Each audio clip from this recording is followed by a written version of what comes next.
detectives investigating how two people were exposed to nerve agent Novichok and have released a timeline of their movements prior to them falling critically ill.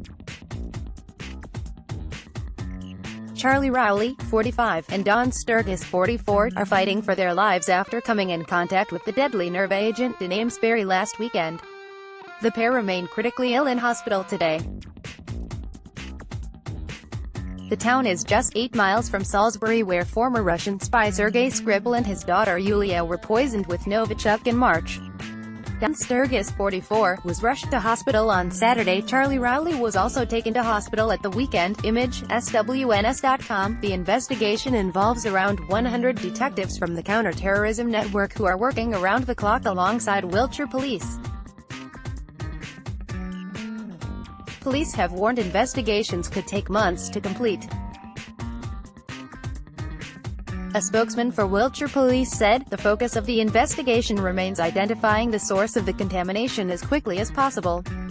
As part of this, detectives have been making a number of inquiries to trace the precise movements of the man and woman in the period prior to them falling ill. Specialist officers wearing NBC suits enter the homeless hostel in Salisbury as part of the ongoing investigation. Image, David Dyson, Daily Mirror. Emergency workers in protective suits search around John Baker House Sanctuary. Supported living. Image, Getty. Officers have identified and spoken to several key witnesses and are trawling through more than 1,300 hours of CCTV footage which has been collected so far. From their inquiries to date, detectives have been able to piece together the following timeline of the man and woman's movements prior to them falling ill on Saturday the 30th of June, Friday the 29th of June. At around 12:20 p.m. the man and woman are together at John Baker House in Salisbury. They then leave that venue and visit a number of shops in Salisbury before going to Queen Elizabeth Gardens. They return to John Baker House at around 2:20 p.m. before catching a bus to Amesbury at approximately 10:30 p.m. In the absence of any information to the contrary at this stage, detectives are currently working on the basis that they then spent the night at an address on Muggleton Road, Amesbury.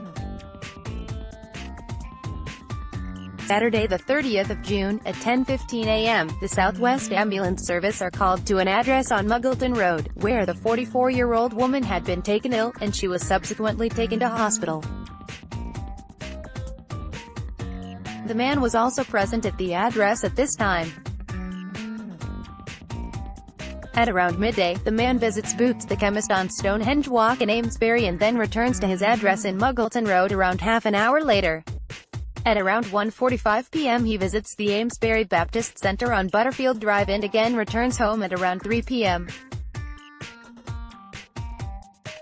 At 6:20 p.m., the Southwest Ambulance Service are called back to the address on Muggleton Road and the man is also taken to hospital. Forensic tents outside John Baker House on Rowley Street. Image, PA. A number of sites have been cordoned off in the Salisbury and Amesbury areas. These are believed to be the areas the man and woman visited before they fell ill. Officers are wearing protective equipment as they carry out their activity, and protective barriers may also be installed at some of these sites. The spokesman continued, "There is no evidence that the man and woman visited any of the sites that were decontaminated following the attempted murders of Sergei and Yulia Skripal in March this year. We are not in a position to say whether the nerve agent was from the same batch that the Skripals were exposed to."